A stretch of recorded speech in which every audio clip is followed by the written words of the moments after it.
ఏ విద్యాభ్యసనం బనర్చ కరి, ఏ విద్యలు చదువుకుంది ఏనుగు, చెంచు ఏమంతరం ఊహించను. చెంచు అంటే ఇప్పుడు మన కథ, కన్నును తీసి అప్పకి అర్పించిన వాడు కన్నప్ప.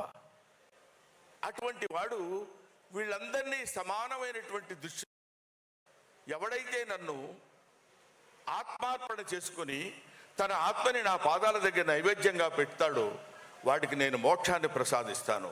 వాడు మానవుడే అవ్వక్కర్లా, జంతువైనా పర్వాలేదు, కీటకమైనా పర్వాలేదు, క్రిమి అయినా పర్వాలేదు, సాలెపురుగైనా పర్వాలేదు, పాము అయినా పర్వాలేదు, ఏనుగైనా పర్వాలేదు. ఆఖరికి ఎటువంటి కన్నప్పంటే కొండల కానలను తిరిగి కొవ్విన పందుల లేళ్ల దుప్పులను చిన్నక పెద్దక కారుకమ్మగా ఉండుదురు, నీవిచ్చట ఉండనేలా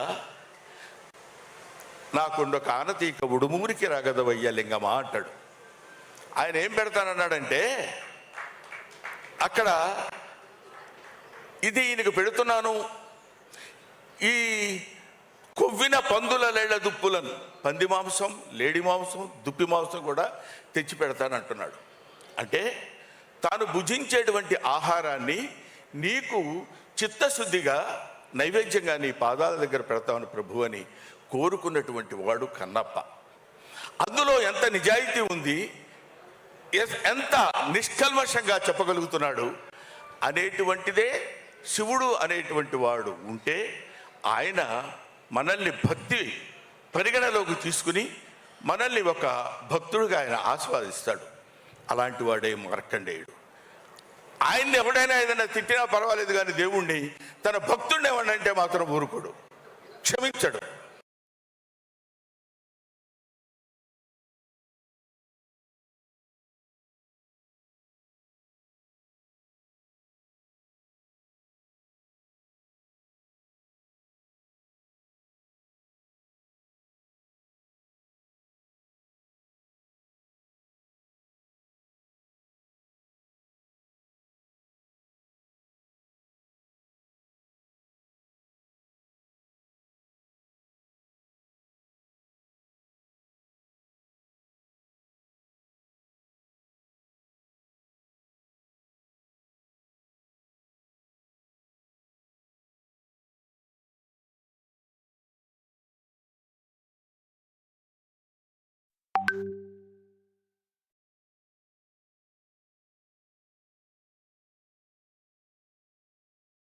వయసులో అరే నువ్వు నన్ను నమ్ముకుని నా పూజ చేస్తూ నా పాదాలు అర్చిస్తూ నన్ను ఇంతగా పూజించని నీకు ఒక అద్భుతమైనటువంటి పేరు ప్రఖ్యాతులు తెచ్చేటువంటి సినిమా అది కన్నప్ప అనేటువంటి సినిమా.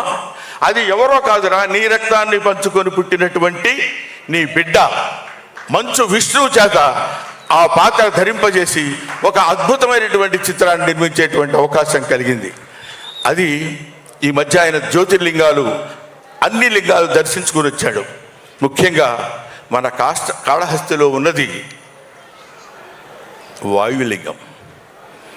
గాలి ఎక్కడైతే ఉంటుందో అక్కడ అన్ని చోట్ల శివుడు ఉన్నాడని చెప్పేటువంటి పరమభక్తి తత్వ చిత్రం కన్నప్ప. అందుకనే దీన్ని గ్లోబలైజేషన్ అన్నారు. గ్లోబల్ అంటే మన ఇండియాలో నార్త్లో సౌత్లో అటు ఇటు అని కాదు. ఎక్కడ గాలి ఉంటుందో అక్కడ శివుడు ఉన్నాడు, ఎక్కడ గాలి ఉంటుందో అక్కడ శివుడు ఉన్నాడు, ఎక్కడ శివుడు ఉన్నాడో అక్కడ శివభక్తుడు ఉన్నాడు, ఎక్కడ శివభక్తుడు ఉన్నాడో పాపం ఆయన భోళాశంకరుడు శివుడు.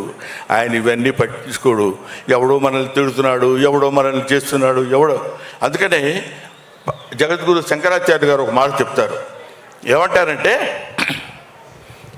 ఎవడో మీ మీద రాయి వేస్తున్నాడు అనుకోండి, ఏదో తిడుతున్నాడు అనుకోండి, అవి మీరు పట్టించుకోకూడదు. వాడు వేసిన దాన్ని పట్టుకోవడానికి ప్రయత్నం చేస్తే నీ ఎఫర్ట్ నువ్వు ఇబ్బంది పడతావు.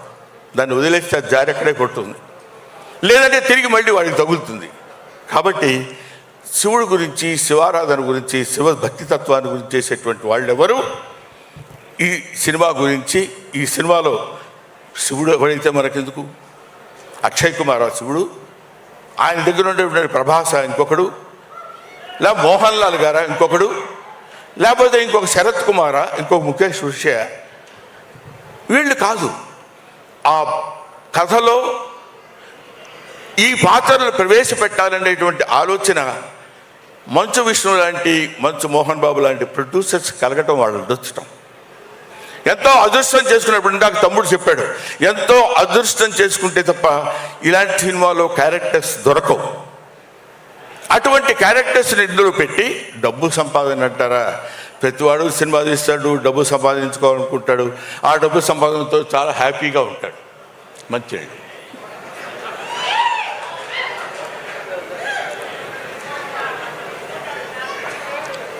ఎవరైనా డబ్బు సంపాదించవచ్చు అద్భుతమైన రీతిలో, ఏ విధంగా అయినా సంపాదించవచ్చు.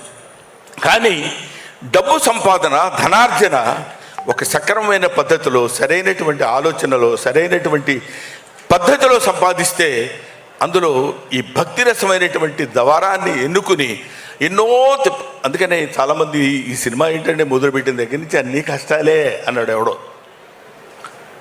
పరమశివుడు ఊరికినే ముక్తిని ప్రసాదించాడు. 10 కాలాల పాటు విష్ణుబాబు కన్నప్పగా నిలబడిపోతాడు అని చేయటానికి ఇలాంటి కష్టాలన్నీ పెడుతూనే ఉంటాడు.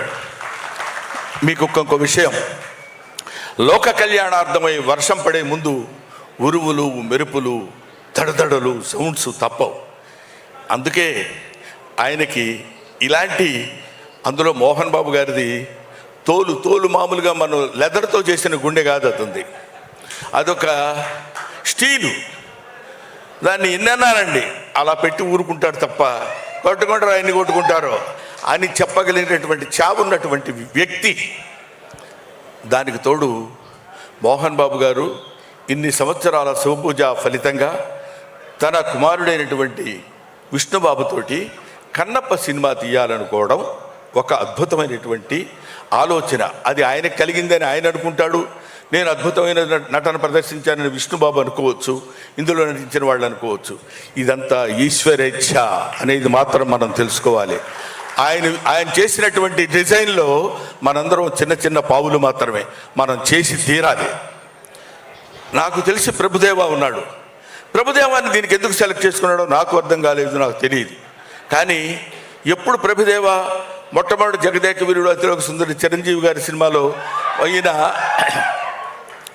కొరియోగ్రఫీ చేయడానికి వచ్చినప్పుడు విభూతి ఇలా పెట్టుకొని వచ్చేవాడు. ఎవరి కుర్రాడు అనుకున్నాను నేను, అప్పుడు నాకు తెలియదు.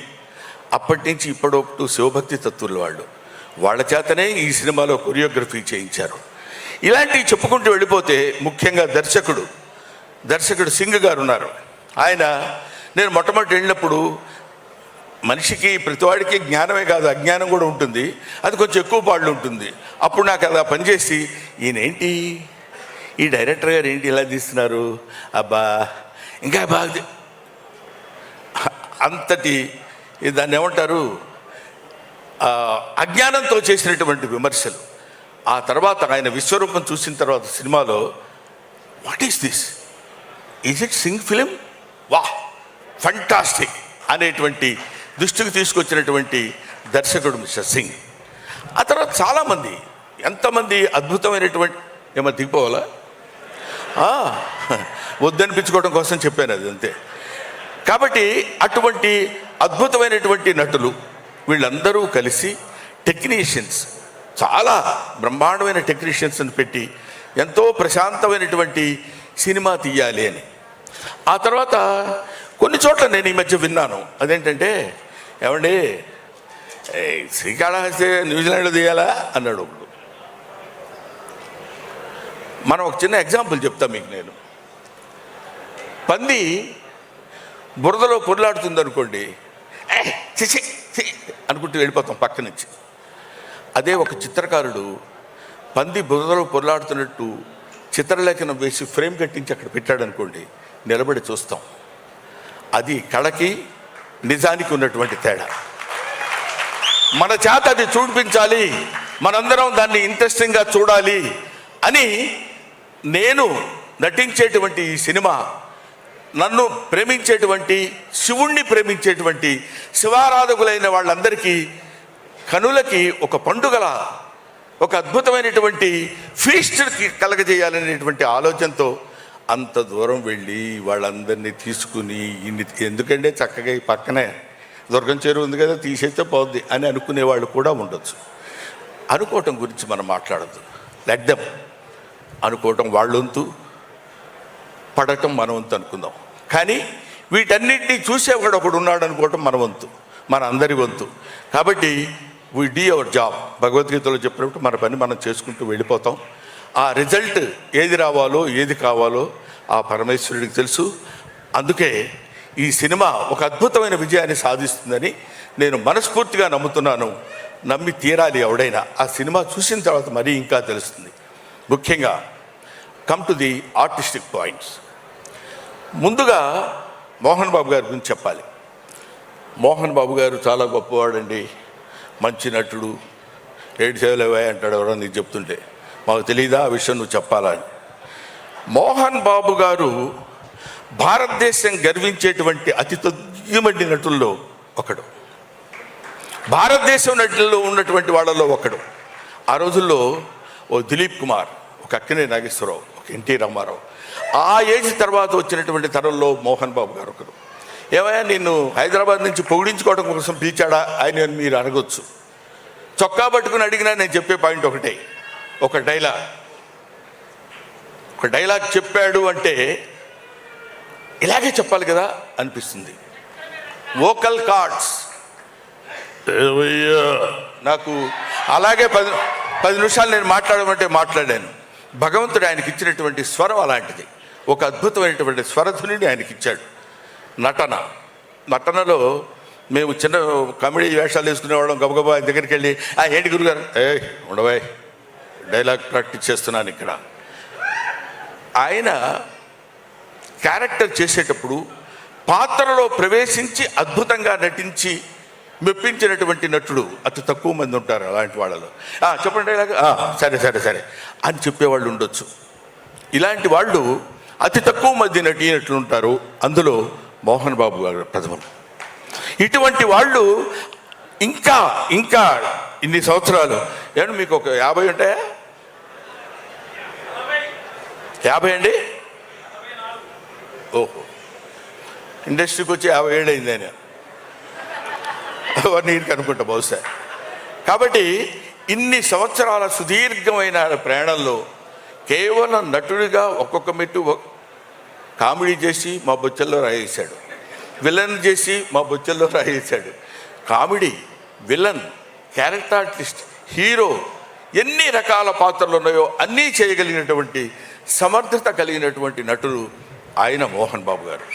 ఈ సినిమాలో మహాదేవ శాస్త్రిగా ఇందాక మీరు చూశారు. ఆయన యొక్క ప్రావీణ్యత, ఆ నడక, ఆ టీవీ, నిజంగా ఈయన ఎన్ని వేదాలు చదువుకున్నాడు రా బాబు అనిపిస్తుంది. విడిగా ఆయన చదువుకోవాలి, మనకు తెలుసు అది.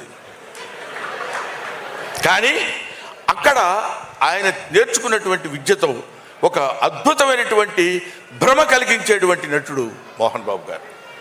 సరే, ఆయన గురించి పక్కన పెడితే విష్ణుని చూశా. విష్ణుదుంపదగా విష్ణు కన్నప్ప అంటున్నారు. అప్పట్లో రాజకుమార్ వేశాడు, ఆ తర్వాత కృష్ణరాజు గారు వేశారు, మళ్ళీ ఇప్పుడు ఇతను అంటున్నారు. వీడు ఏం చేస్తాడు రా బాబు అనేటువంటి ఆలోచన ఉండొచ్చు. నాకే కలిగిందంటే చాలామంది కలిగి ఉంటుందిగా.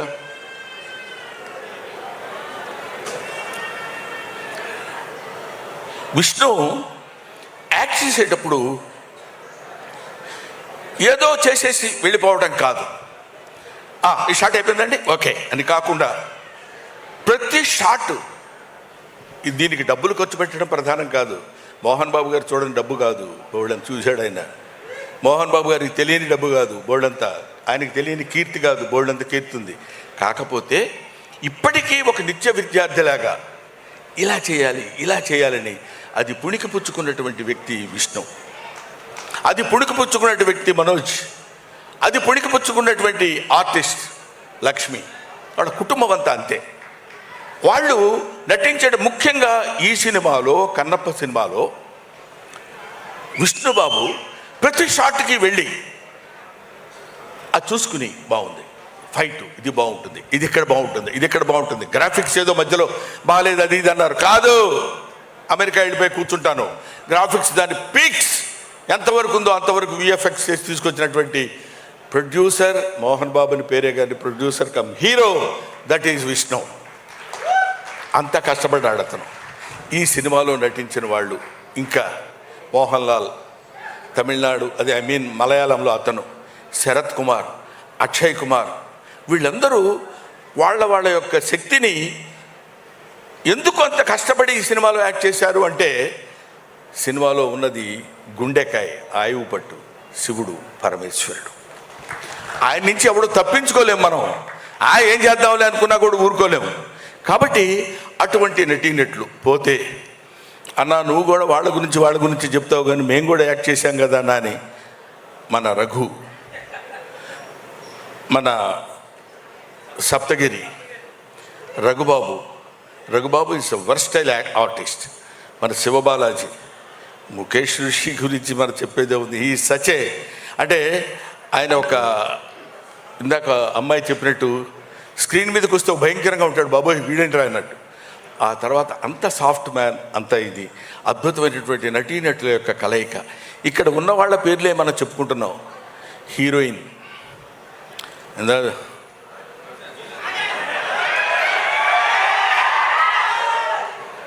అది ఒక ఆటవిక కన్యని ప్రేమించినప్పుడు కలిగేటువంటి భావం. అంతేగాని దాన్ని ఏదో ఒక రొమాంటిక్గా ఉంది లేకపోతే అదే కాదు. మానవుడికి రొమాన్స్ అనేది అతి సహజమైన గుణం. ఆకలి దాహం ఎలా ఉంటుందో రొమాన్స్ కూడా అలాంటిదే. అటువంటిది ఆటవికుడైన వాడు ఎట్లా ఉంటాడు?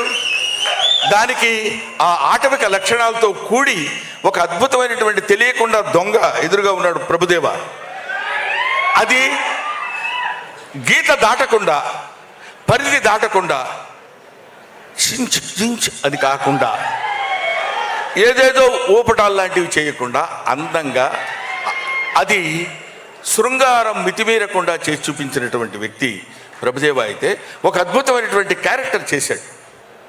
అటు ఆ తర్వాత ఏముంది, సరే చేసేద్దామని అని కాకుండా కొన్ని నెలలు, కొన్ని రోజులు, కొన్ని నెలలు, ఇంచుమించు 1 సంవత్సరం పాటు బాడీని ఇనప వీటితోటి కొట్టి రాళ్ళలా తేల్చి, అంటే అడవుల్లో తిరిగేవాడు బండవుడు ఎలా ఉండాలి అలాగే ఉండాలని జుట్టు పెంచి, గడ్డం పెంచి, గడ్డం 4-5 రకాలు చూసి ఎలా ఉంటే బాగుంటుంది, ఎలా ఉంటే చేస్తే బాగుంటుందని అద్భుతమైనటువంటి రూపకల్పన చేసిన వాడు విష్ణు. అంత కష్టపడ్డాడు. ఇదంతా మీకు నేను ఎందుకు చెప్తున్నానంటే, రికోషి ఇప్పుడు ఆ శివలింగం, మామూలుగా శివలింగం అంటే మనకు అందరికీ ఒక నున్నమైనటువంటి రూపంలో ఉండేటువంటి శివలింగ స్వరూపం మనకు కనిపిస్తుంది, అది మనకు గోచరిస్తుంది ఎక్కడికి వెళ్ళినా. కానీ అడవిలో ఆ నాగసర్పంతో కూడుకున్నటువంటి శివలింగం పెట్టాలనేటువంటి ఆలోచన ఎవరికి వచ్చిందో నాకు తెలియదు, కానీ వాళ్ళకి శిరస్సు వంచి పాదాభివందన చేస్తున్నాను. ఆయన స్వయంభువుడు అంటే ఆయన కదా. నిజానికి ఒక అద్భుతమైనటువంటి శివస్వరూపం అదే కదా. అక్కడికి వెళ్ళి ముఖ్యంగా భక్తుడిగా ట్రాన్స్ఫర్మేషన్ చెందిన తర్వాత ఆ పాట మనం ఇందాక చూసాం.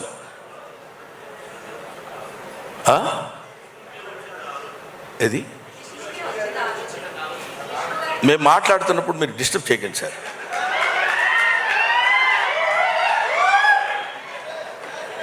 తీసుకో.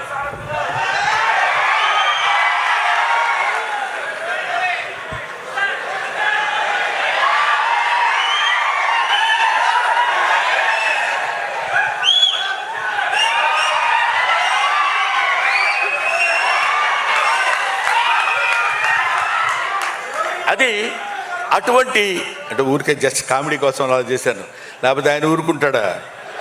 ముక్కల కింద నరికేస్తాడు, మామూలుడు కాదు, నాకు తెలుసు, అది మీకు తెలుసు, అది వేరే సంగతి. కానీ అటువంటి ఇక్కడ ప్రతిదీ మనం నాకు తెలుసు నేను ఎక్కువ మాట్లాడుతున్నానని,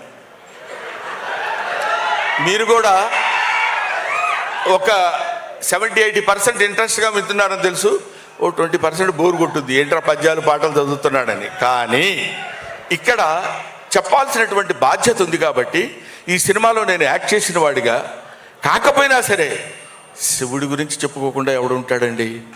పైగా మన వెంకట్రావు 35 సంవత్సరాల క్రితం వెంకట్రావు గారు ఎందుకంటే ఎమ్మెల్యే గారు కాబట్టి అలా అనాలి.